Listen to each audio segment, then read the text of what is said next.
friendship is a skill.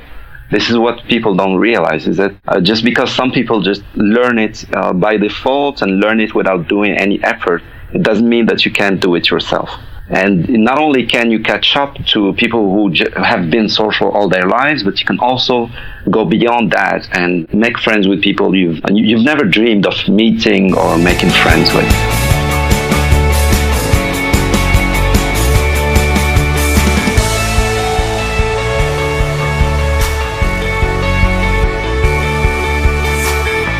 Hello, ladies and gentlemen. Jeff Callahan here, founder of Become More Compelling, and you are listening to Become More Compelling Radio, the podcast where I have on people skills and charisma experts. I glean all the glorious information I can from them, and then I pass it to you on a silver platter in audio format with my buttery smooth voice so that you can have a more compelling career, business, or social life because your people skills are awesome. That's why I showed up today. Hopefully you showed up to learn some awesome stuff that you can take action on. My guest today is Paul Sanders of GetTheFriendsYouWant.com. And our conversation is awesome. So what Paul does is he helps people, like his website title says, get the friends that they want. What does that mean? That means that he helps people really key in on specific skills and mindsets and approaches when it comes to getting the right kind of friends, the friends that you actually want to hang out with, not just whoever happens to be nearby. So we go into a lot of stuff in this podcast. We talk about how to build a strong personality.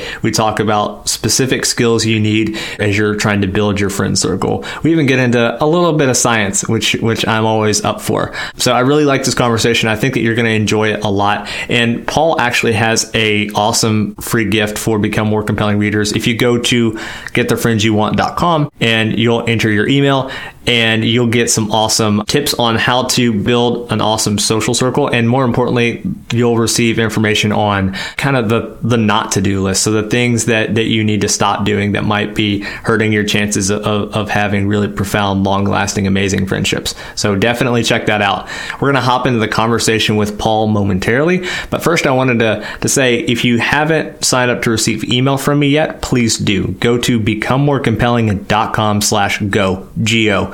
Why? Because you're going to get some awesome stuff. You're going to get a audio guide to be awesome at group conversations, and you'll listen to more of my buttery smooth voice. I know you like that.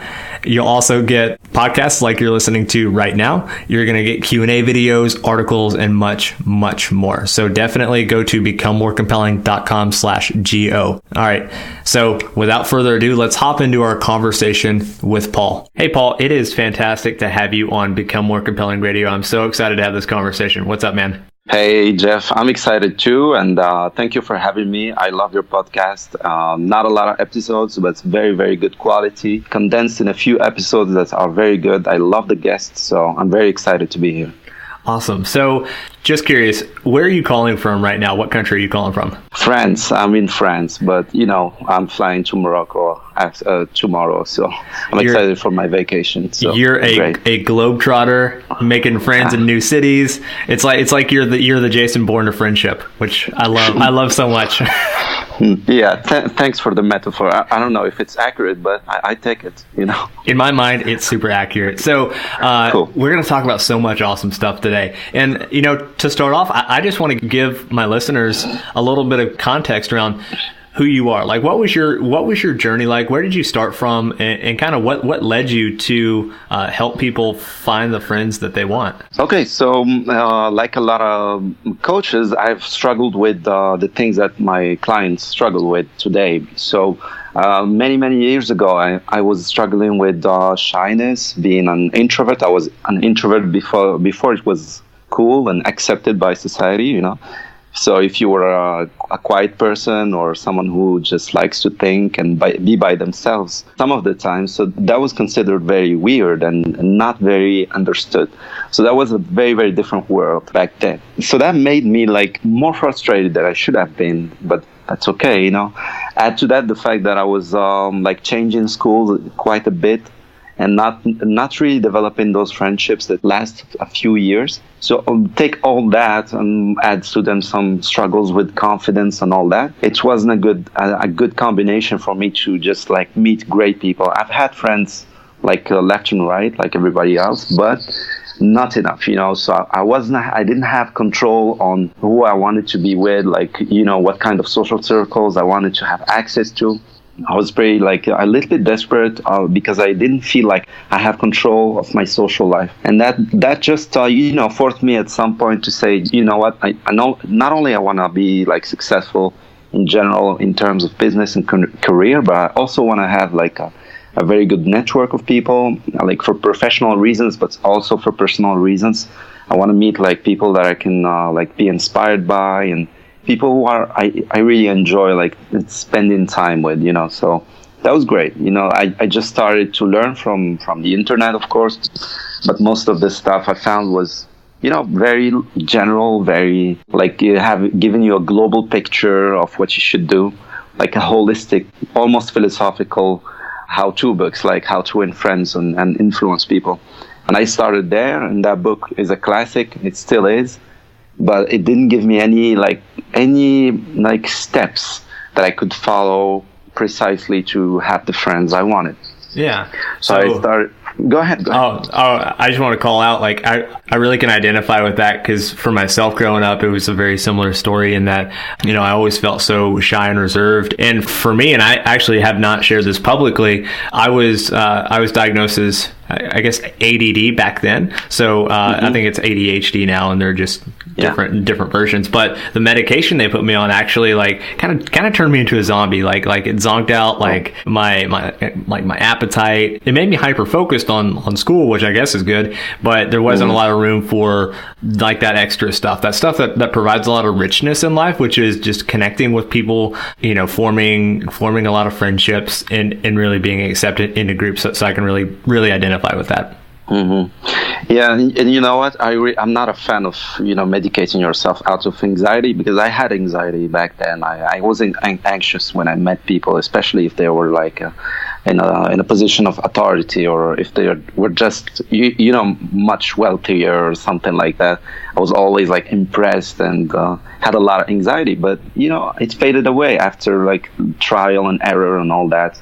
It just faded away, and I didn't find a lot of resources on the internet. I started learning from myself, just trying things. The big, like, aha moments, if I can actually use that word, but it's all right. I met a lot of some people who were, like, expatriates who were just coming from other cities and just getting their work done in that city where I used to live. And the impressive thing about them is that it took them, like, a few weeks to a few months to have a full social circle, active and with great friends and even meaningful friendships.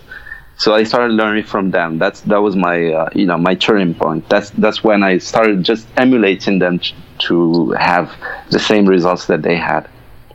So that's the origin story. Yeah. So I'm curious. So you were observing these people. Like, were there any specific things that you first noticed that were like, oh, that person's doing this a little differently, or that a little differently? Okay, so one thing they used to do is that at the time it was impressive for me is that how easy it was for them to just introduce themselves to people. There was no hesitation. There was no second guessing themselves or anything.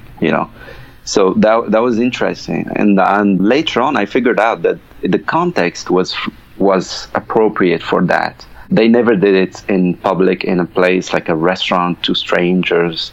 They did it in context where that was appropriate, like local events, community organization events, cultural events, and that's where the context was encouraging for those kinds of interactions. And they were just walking up to people saying, hey, my name is so-and-so, what's your name, blah, blah, blah, and then they took it from there. It makes me think of kind of the difference, like, you're going on vacation tomorrow. It kind of made me think of, like, someone who's not in their sort of routine space. Sometimes when you're in a new location, it kind of gives you free rein to try on behaviors that maybe you wouldn't have tried on at home. So it kind of reduces the stakes of the situation. There's a really good book called Vagabonding by Rolf Potts, who he actually has an amazing podcast as well. What I remember reading an article from him that was saying, like, here are some travel lessons that you can use at home. And I think one of them was, like, keep that travel mindset when it comes to kind of starting those conversations and connecting with people that are in your environment and in your city. If you can keep that, like, the travel mindset and saying, like, look, you know, I may not see this person again, so it's totally cool to, like, walk up and start a conversation. Yeah, travel is a good opportunity to try new things. And if you want to get rid of your shyness, a good exercise would be to go out to events in a nearby city and try to be that person you want to be, that person who can just talk about themselves confidently and be able to just talk to people, hold conversations, and confident in what you do, and be confident having fun when you socialize and not just having it be some kind of work. So that's a good way to get rid of your shyness. The natural way you interact is actually your comfort zone. And if you want to get out of it, your current city, your current environment is kind of an anchor to that old personality. When you get out of your environment, you feel much freer, and it's like a new page. And also, of course, the thing that you said is that it's the stakes are low, so it works. Something that really fascinates me is, and it's something I recommend to my clients, which is if you change your actions, many times your mindset will follow your actions. It's not typical that we can, like, magically change our mindset and then our actions follow suit. So, like, if you go to a different city, if you go to a concert, you have a great time, you introduce yourself to some new people, you make some new friends, well, your mindset gets to catch up to that. So next time you're in a similar situation, it's easier to think back to, oh yeah, last time I was at a concert, I said hi to these people, and then I ended up, going to a diner and having a great time. So you get to kind of piggyback on those previous experiences. Yeah, it becomes real, not just theory. Exactly. So, yeah, I agree. So Paul, if someone wanted to say that they're trying to build their friend circle and they're kind of just starting out, what advice would you give them? What would you tell them to think about or do? Well, so if you're just starting out, I would say, just don't worry about it. It's going to happen. You're going to have the friends you want. It's not a big deal. And I know there is a lot of stigma about you not having the friends you want. Don't worry about it. You're not the only one. That's the first thing I want to say. Because, a lot of people don't want to talk about these things because it can be embarrassing, the fact that you don't have the friends you want. I just want to say it's okay. You're not the only one. And the statistics are there to prove it. There are a lot of people who are lonely right now. The challenge is actually about not having the time to build a social life, not having the time. If you had like 4 hours a day to invest in this, it would be much easier, but probably it's not the case. Somebody listening right now, I know they don't have a lot of time, free time to just invest in building a social life. So the thing I try to do is just focus on the right skills, the skills that are most important in getting you from where you are to having the friends you want. So there's a lot of skills, and friendship is a skill. This is what people don't realize, is that just because some people just learn it by default and learn it without doing any effort, it doesn't mean that you can't do it yourself. And not only can you catch up to people who have been social all their lives, but you can also go beyond that and make friends with people you've never dreamed of meeting or making friends with. So there are a lot of skills. We can talk about these skills, and yes. Separately if you want. I mean, we can separate these skills that lead to you having the social life you want. Let's dig in. Okay. Tell me about the skills. So I just sent a newsletter, I think 2 days ago, to my subscribers, telling them about a list of skills, actually, just to clarify a little bit more. So I can just give you the titles, or you can stop me whenever you want, and then right, we can dig in. Yeah. So the first skill is feeling at home wherever you are, and whenever you want to go socialize. Whenever you want to socialize, feel welcome and feel at home wherever you are. That's number one. Okay, so should I continue? Let's dig into number one, because I really like that. So when you say kind of feeling welcome, in your mind, what does that mean? Well, it means that you don't have that confidence that I belong wherever I want to go. You know, wherever you go, just feel that you're supposed to be there. You know, and this is why I tell people to go to places where others are there to make new friends and meet new people. You know, that's the good context. That the easiest way to make friends is go where others want friends. You know, you don't go to a bar where nobody talks to anybody else, unless it's a local bar. Where, you know, if it's a super local bar, that can be a social environment because it's a little bit cozier and everybody talks to their neighbors and all that. But if it's not that kind of bar, people want to go there either to just, you know, meet others for romantic reasons or just talk to their friends, existing friends. Same thing for restaurants, all that stuff. But if you go to the right context, you are supposed to be there, you know. You belong there. You belong as much as anybody else. Yeah. So if you have that where would feeling, be an example of a good place? Of course, it depends on the person and what their goals are, but a couple of good places that people might go where friendship is sort of kind of the objective. Well, obviously, meetup.com is where to start. You know, you start with meetup.com. You select. It depends on your city. If it's a huge city, then you have a lot of choice, and you can just filter by your interests. And that's the easiest way to meet people, is meet people who have similar interests. If it's a smaller city, then you have to just, you know, have like lower standards on how precise you're gonna be. So you have to take whatever you find, you know. So because you made the choice to live in a tiny town, then you know you don't have a lot of choice in terms of the kinds of events you can go to. You know. Yeah, that's the way to start. Meetup.com, and then, you know, do some Google searches. You know, go to Facebook, subscribe to events or pages of groups who like kind of organize events, and that's how you start. That's how you find these opportunities to meet new people. And really key in on like just kind of sitting down and probably asking yourself like, look, what do I like to do? How do I like to spend my time? And how can I find other people that are into similar things? Because it's going to be way easier to connect with people if you guys are all into board games, for example, or into, you know, maybe watching old movies or whatever it might be. Well, if you're just starting out, I would encourage you not to just get hung up on this. You know, you don't need board game people if you're into board games just to start, because the objective for you is to build the skill. Because this is all about skills. Any problem you have in your social life is just about skills. You know, so just go for it. Go to events and try to build your skill. For example, the skill of feeling welcome, feeling confident, and, you know, standing your ground in a kind of way, you know, that you have to develop that skill.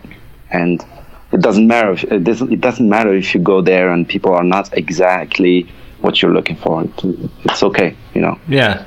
So what would be next in your skill checklist? What's the next skill?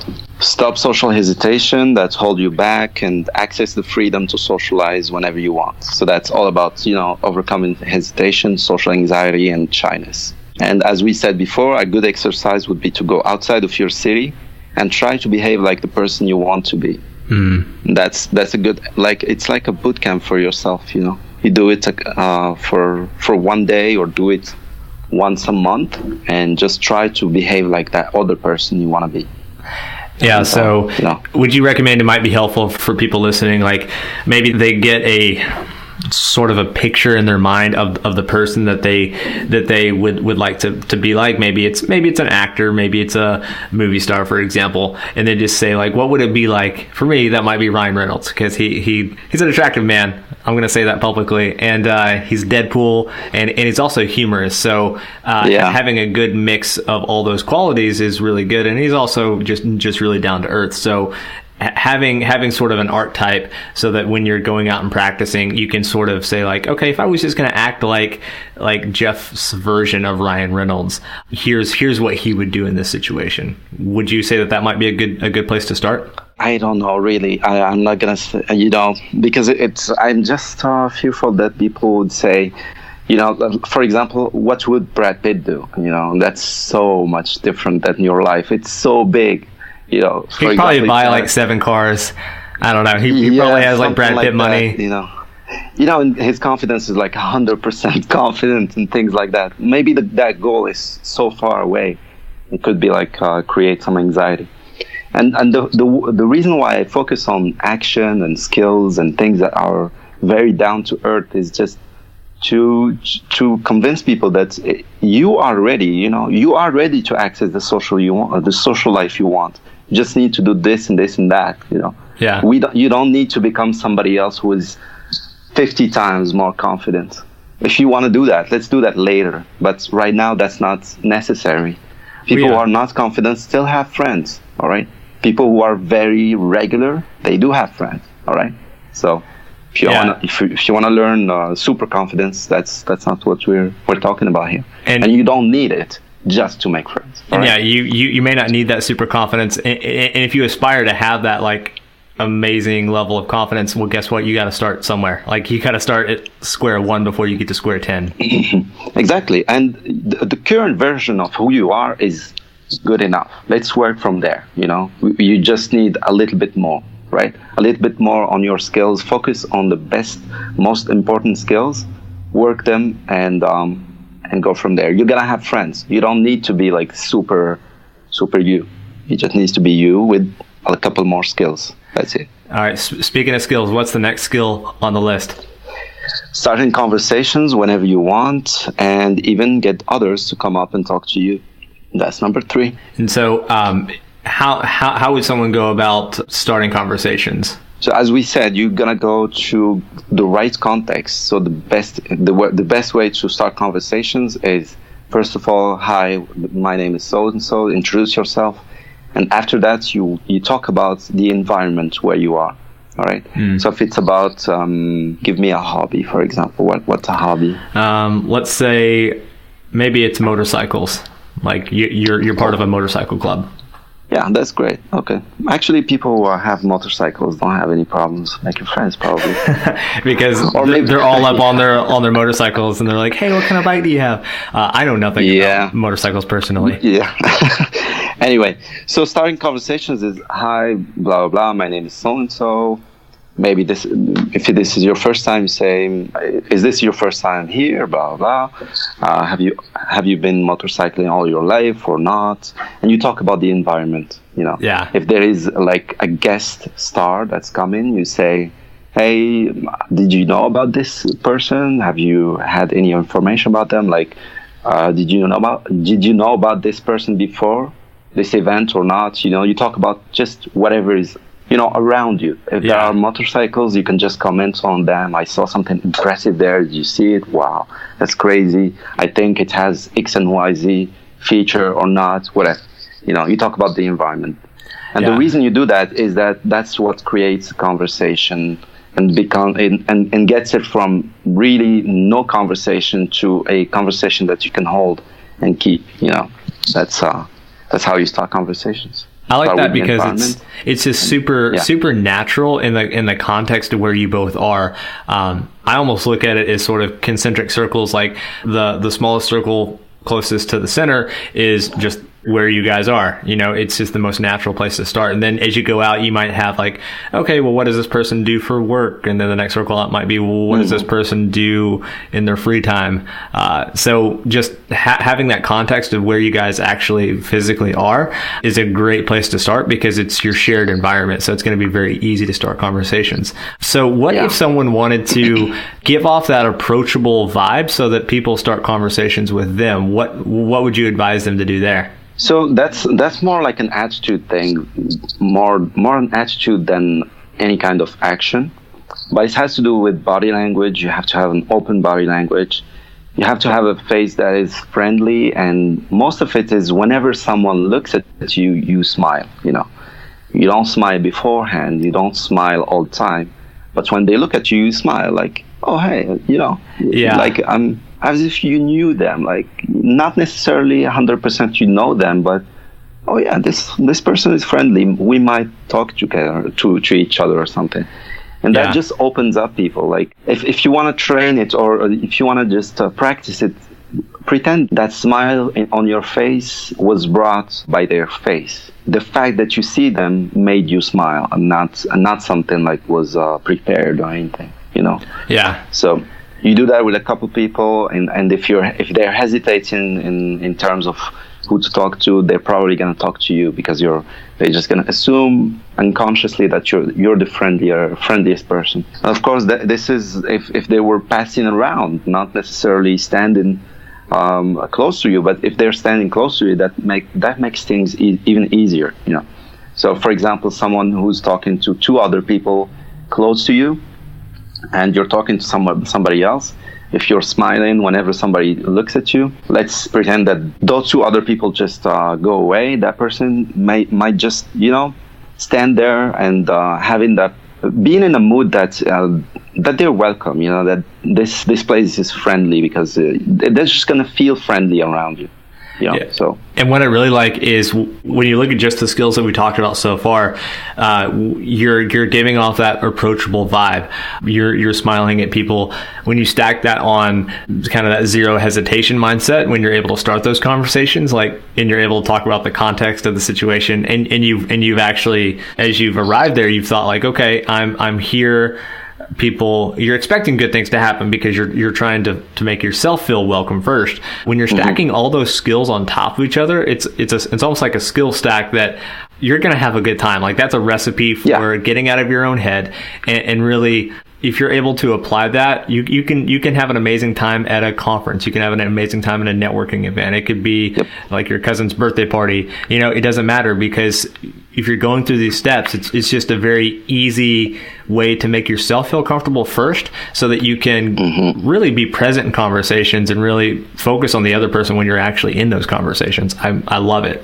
Yeah, and that is the objective. We want people to go out there and have fun, not just apply this stuff and be frustrated and feel like that they have to do some homework so other people like them. That's not what we want. We want them to go there and have fun. This is why I say you are ready to have the social life you want. Just need to practice. That's all. Nice. So how many skills are there? 15. 15. Okay. So we maybe don't have time to go through all 15, but when you think about the list, is there another skill or two that you would call out as just being really important to speak to? All these skills are important, I think. I know, so it's like why your children. Your first question was sorry, go ahead. I was just saying, it's like your children. You love all of them. It's like, I can't leave any of you out on the cold. Yeah, and your first question was global, how to get the friends you want. That's everything I do, man. I just wound you up and let you go. Yeah. Hey, we'll get back to our conversation with Paul momentarily. I just wanted to take a quick second and say, if you haven't signed up to receive email from me yet, please do. Go to becomemorecompelling.com/go. G-O. Why would you do this? Well, you're going to get some awesome stuff once you enter your email. You're going to get my ultimate guide in audio format to joining and enjoying group conversations. So your group conversation skills will be massively leveled up. You'll also receive podcasts like you're listening to right now.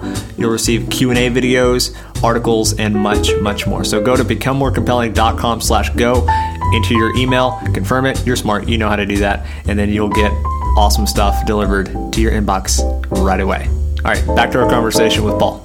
But I'm a fan of my new child, which is a skill I call acquire general knowledge and culture. So this is not something I was teaching before. It's kind of new to me, and I really, really like it because it allows everybody to. It actually makes it more likely that people invite you to parties and invite you to get-togethers. Yes, let's dive into this, because is this similar to how to build a strong personality blog post that I read? Not necessarily. Oh, okay, awesome. It's different.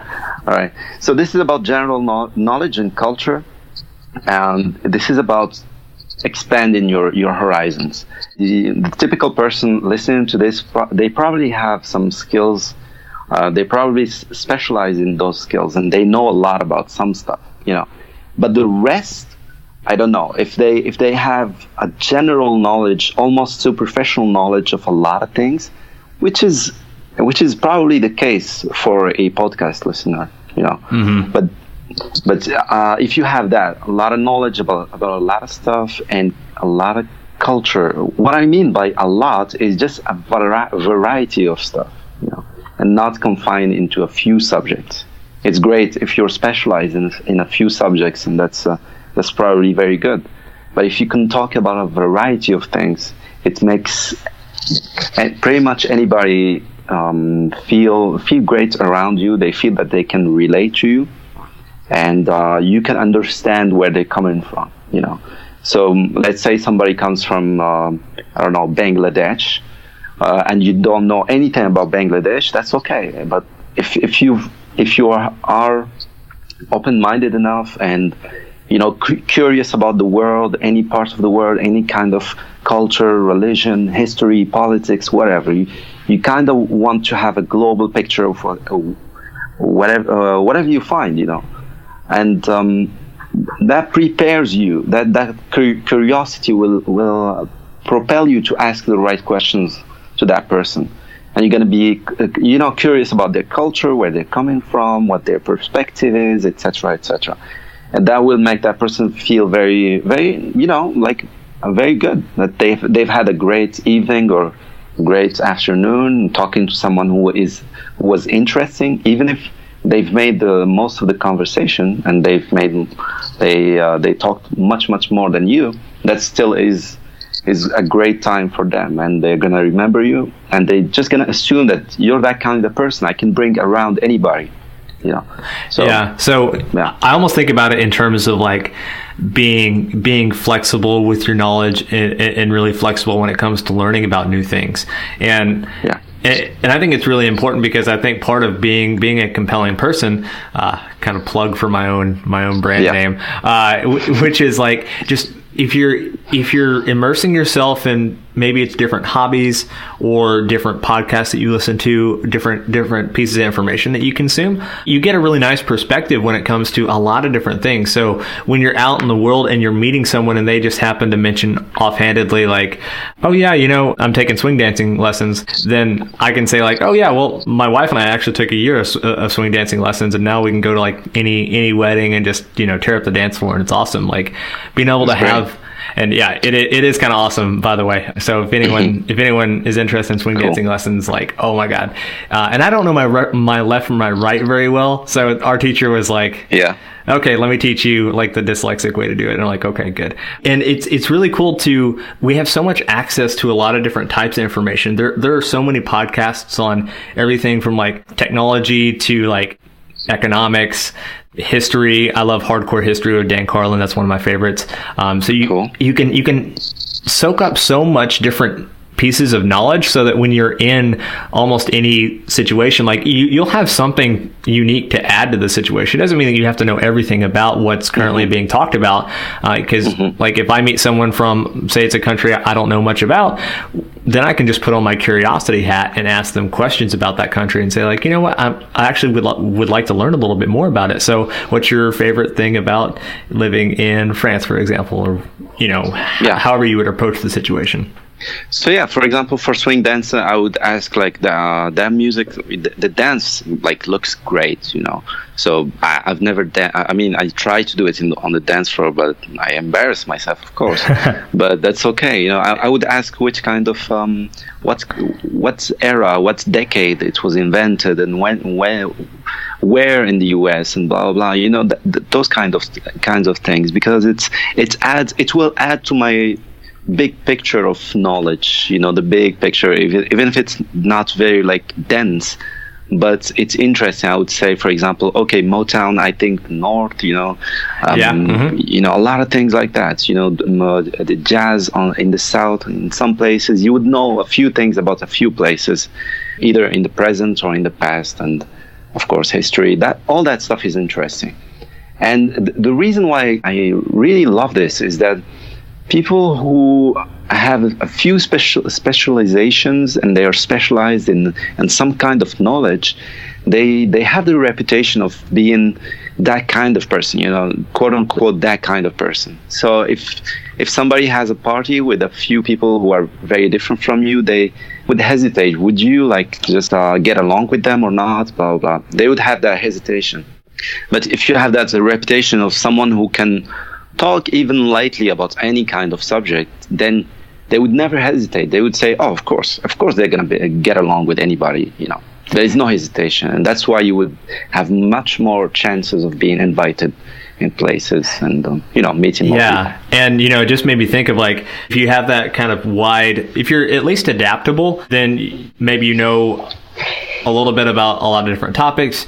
You're going to get that free pass when it comes to a party invite. You're going to get that free pass when it comes to, kind of stinks to say it, but job. Like, if you apply for a job and you're just very nimble and adaptable when it comes to what you guys are talking about in the interview, people are more likely to hire people that they would enjoy spending time with, because when you think of work, it's kind of like a work family. So, and it even goes back to business opportunities. Like, I'm going to want to partner with people that are just interesting people that I think bring a really good perspective. So there's so many areas in life, and I think the word soft skills is really appropriate, where these aren't skills that, like, no one's teaching these in school, as far as I know. Like, there wasn't a college class about this stuff. When you take it upon yourself to learn it, and you don't have to spend a decade plus like we've spent. We're the weirdos that really, really like it a lot. You can probably just immerse yourself for a certain period of time, and you're already better than like 95% of people at this stuff. Yes, definitely. And you remind me of the years I spent like reading scientific journals and reading scientific books from 1997 with authors who are no longer with us sometimes. And about friendship, how it works, what is the the nitty-gritty of what is friendship actually, and how does friendship gets created, all that theory, all that stuff. I dug into it, and that's not what I share necessarily, because I condense only the good stuff, only the things that you can do and have results, and that's why we've done the dirty work. Now it's time for you to enjoy it, so. It makes me wonder, like, are there any books that you've read about, be it social dynamics or friendship, that you've just really appreciated, that you would gift to someone else if you wanted to? It depends on what kind of subject. So, for example, if it's about really how friendship works, I have to go to my archive and look, because I don't remember the authors. But one book was called Adult Friendship. Another one was How Friendship Works. Very scientific things, and those were very, very good. Yeah, I'm reading The Social Animal right now, and it kind of charts like how humans interact with each other from kind of strangers to courtship to having kids, and then it's kind of where I am in the book currently. But it's interesting because it's all centered around the kind of the biological responses and just like sociology and psychology. So that kind of stuff, I mean, it's right on my alley. That's amazing. That's an amazing book, actually. I've read it, I think, 3 times, because it was so great. That book is great because it was a condensation of something like 15 years of sociology and sometimes neurosociology, which is it was like scanning the brain and seeing the reactions to social events, and like pictures of people who are happy, people who are, a lot of, and many studies. And that book just came to kind of condense all that into a very beautifully written book.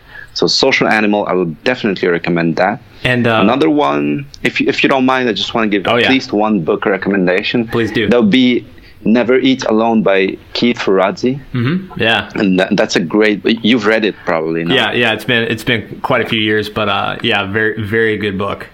Yeah, on professional networking, that's probably one of the best, Yeah.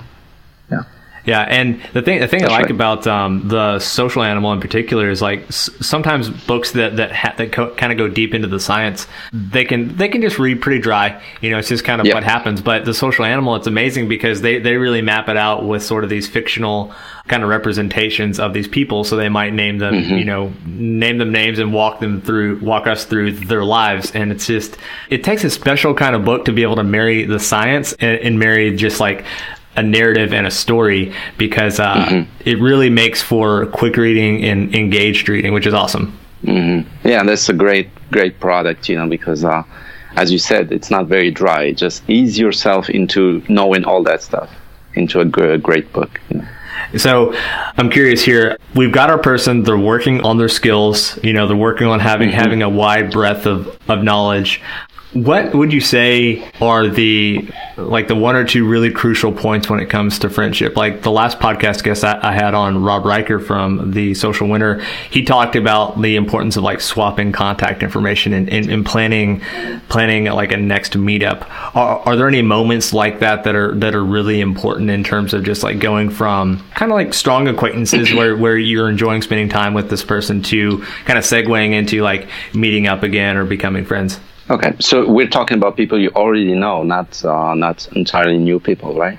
It could be your first time meeting them. Maybe you guys have talked for half an hour at a networking event. Like, how would you go about taking the next step? Okay, so if you've talked about half an hour, that probably you've read somewhere that you need to find things in common, which is something I encourage everybody all the time, to find things in common in other people. And the best way to do it is just by small talk. I know a lot of people hate small talk, but small talk is about going and covering a lot of ground in order to find that common ground, And you do it with people you just met. You talk about a lot of stuff to just find where you connect.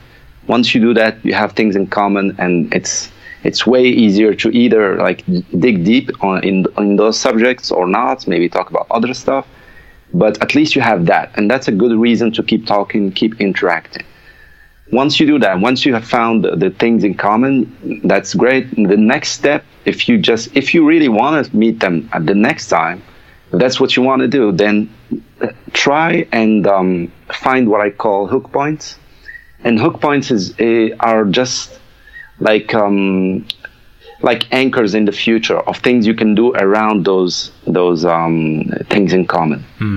So, for example, if you like a particular type of equipment that you add to your motorcycle, going back to that example. So if you like one particular brand that makes that particular piece of equipment for that thing in the motorcycle, and you both agree that that's the best brand, and you're gonna start talking about where to get that thing and how much does it cost, blah blah, how to get it. I've got one at home, but I don't think it's a good one, blah blah blah.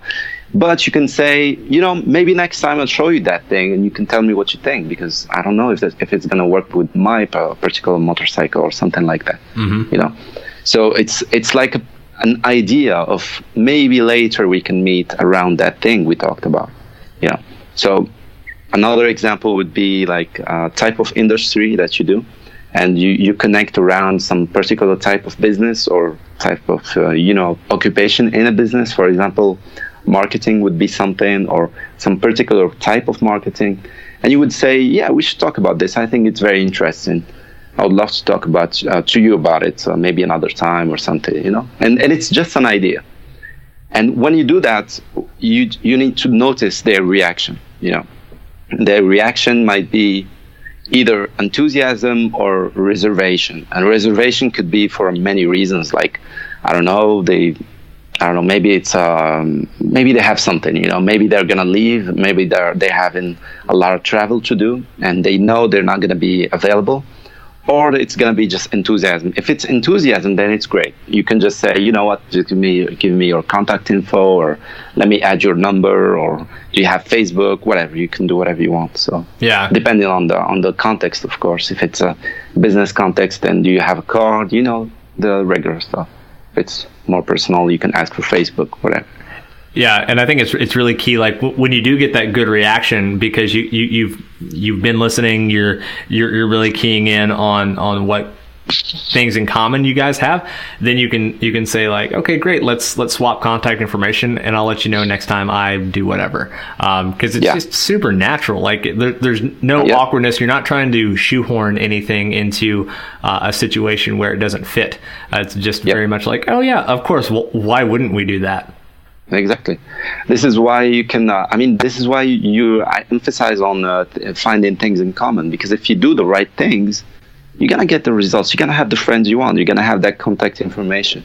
You find things in common, and you talk about them more, and you find that hook point of why would we, like, it's like a future promise that is very light. It's not, they don't have to make a decision, you know. They don't have to make a decision. It's like, maybe we'll do XYZ in the future, you know, whatever. It's just a suggestion. Yeah. When you suggest that, notice their reaction. If there is enthusiasm, which is probably going to be the case, you know, most of the time, people are polite and they're going to say, of course, we can do that. Yeah, sure. Why not? You know, even if they don't mean it, which happens. Yeah. But most of the time, it's going to be enthusiasm, and you say, all right, so let's stay in touch, blah, blah, blah, swap cards, whatever, you know. I love it. So I definitely want to ask you about, you have a blog post on how to build a strong personality. And I was hoping we could take a couple minutes because I'm really interested in this. I think there sometimes can be a danger where people are like, they're really focused on building their people skills and charisma. And a lot of times it's very, very focused on what other people think of them, but they don't focus probably enough on what kind of personality am I building? Am I building a personality that can really resonate with people and make people feel good? So I would love to get your thoughts on how would you encourage someone to go about kind of crafting that personality? So yeah, this is not necessarily, I mean, this is not indispensable condition. You don't have to do this to have friends. As we said, you can do basic stuff and have friends. That's cool. But this is interesting because it's actually makes you very unique and actually make it clear that you are a unique person and allow you to shine with your particular type of personality. And to build your personality, as you said, as you've seen on my article, one thing to do is clarify your values and principles. It's kind of a way to say, get to know yourself, you know, and clarify who you are with yourself, you know. Once that is clear, and you can also talk about it to other people who are around you, who you trust, and just be clear on who you are. Once you do that, it's going to be easier to communicate that later. And does that go back to like knowing who you are? Would you say that that's like kind of having a blueprint of like things that you like, things that you don't like, things that you will accept, things that you won't accept? Exactly, that's what it is. Yeah. Okay. Because if you don't have any principle, it's kind of, how can you be trusted? Kind of, you know. You're just you know what I mean? A blank canvas. If you're flexible reflect all the time and you can accept anything and anybody can behave any way they want around you and you don't react, that's just, you know, maybe you're not reliable. And don't think, I hope your listeners won't take this too seriously because we're just talking here, right? You know, this is just to clarify. These are my principles and these are my values and this is what I accept, this is what I don't accept. And these are my boundaries, and that is very important to have boundaries, and that just, you know, it commands respect from others. I'm curious if you don't mind sharing, like, what is a boundary with you personally? Really, you want to go there? If you're willing, you don't have to. I'm just curious.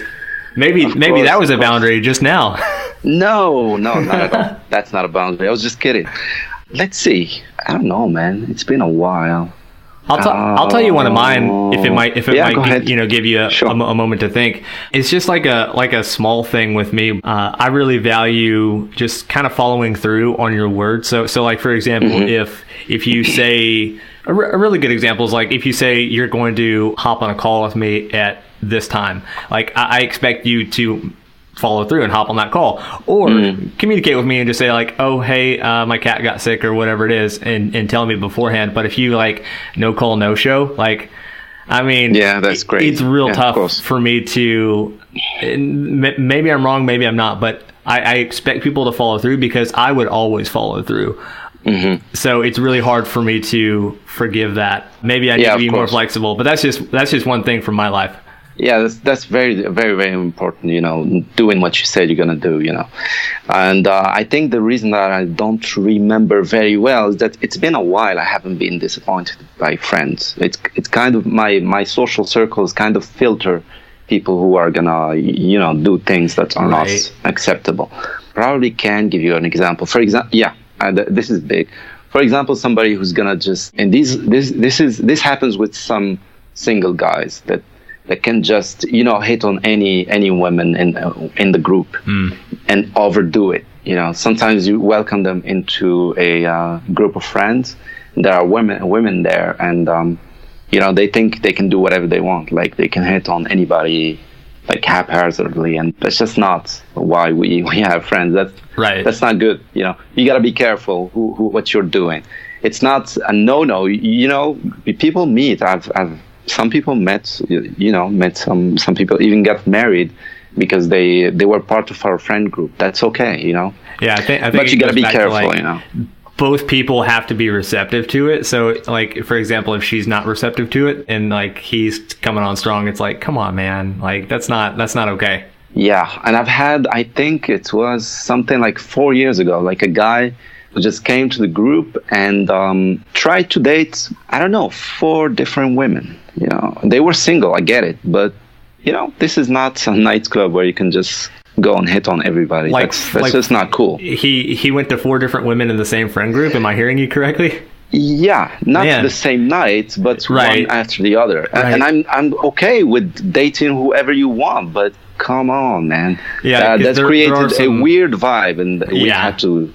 There's some dynamic stuff. It's like, look, all these people are friends. They're all going to talk to each other. It's like you shouldn't be making laps, so to speak. Yeah, it created a weird vibe, and it was just not the right way to do it. He was not, he didn't have like the social savviness to do it in a clean way. Because if you just try and then you don't care about these women, you just want to get with somebody. Yeah. And something like that. For example, that was a big no-no.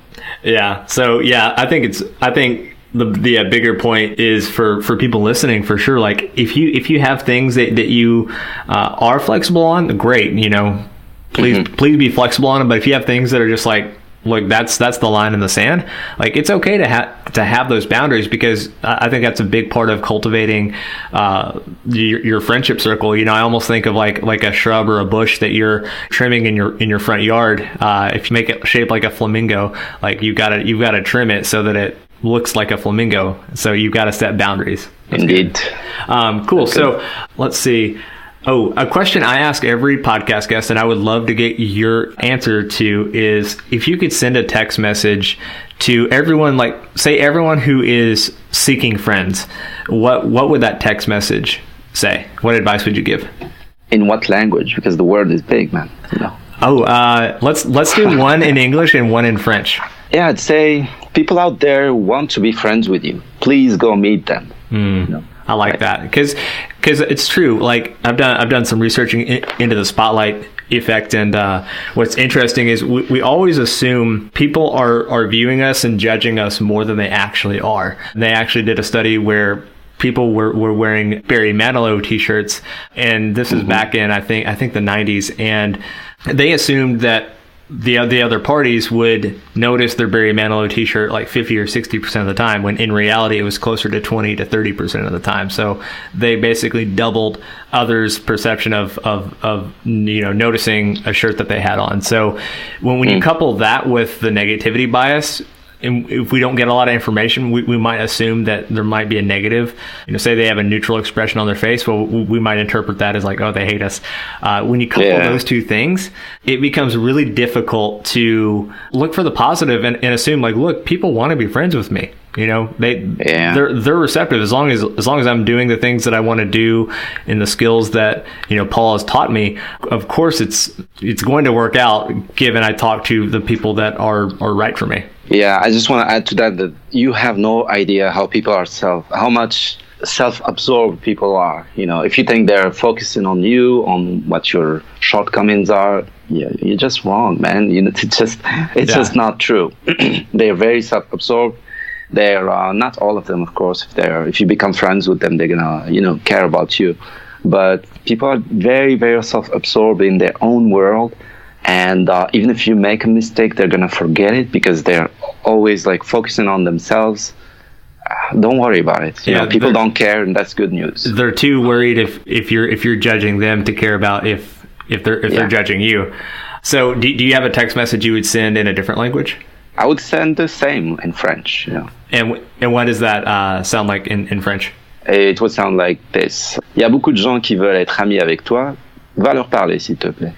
We talked about this when we hopped on a call last week. Like I took 4 years of French, and I caught some things. but not a lot. I need to get back on Duolingo. Cool. Actually, English and French are very similar, so don't worry about it. Maybe when I hand this off to my editor, I'll have him like slow down one take of you saying that, so I can like pick out the words, because I need it in like 1/10 of the speed. Yeah, sure. Nice. Cool. So Paul, this has been a great conversation. I really enjoyed it. Yeah, me too. Where can listeners learn more about you and connect with you more? They can go to the website, getthefriendsyouwant.com. That's it. Getthefriendsyouwant.com. And after they sign up, what awesome thing are they going to get? Well, they are going to receive a series of newsletters about a few things they can change and update and improve their social circles, one thing at a time. But right off the bat, they're going to have a guide about the 7 most common mistakes that people make when they try to improve their social life and how to avoid them. So they're going to get instantly when they sign up. So if you go over to Paul's site, you sign up, you're immediately going to be better, like in the moments after signing up and after reading. So that's pretty awesome. I love that. Thanks. Well, Paul, we'll definitely have to do a round 2 at some point. Sure, why not? And maybe we'll do it in French. Who knows? Probably not. Yeah, probably. You got to do your homework for that to happen. Yeah, I got to do a lot of homework. All right, Paul. Cool. Thanks for having me, man. I really enjoyed the conversation. I think it's worth a lot more, but great. We've done something at least, so maybe next time we do more. Awesome. Thank you very much, Paul. Thanks. For more episodes like this, go to becomemorecompelling.com. Don't forget to sign up for exclusive emails from Jeff Callahan by going to becomemorecompelling.com/go. Chio.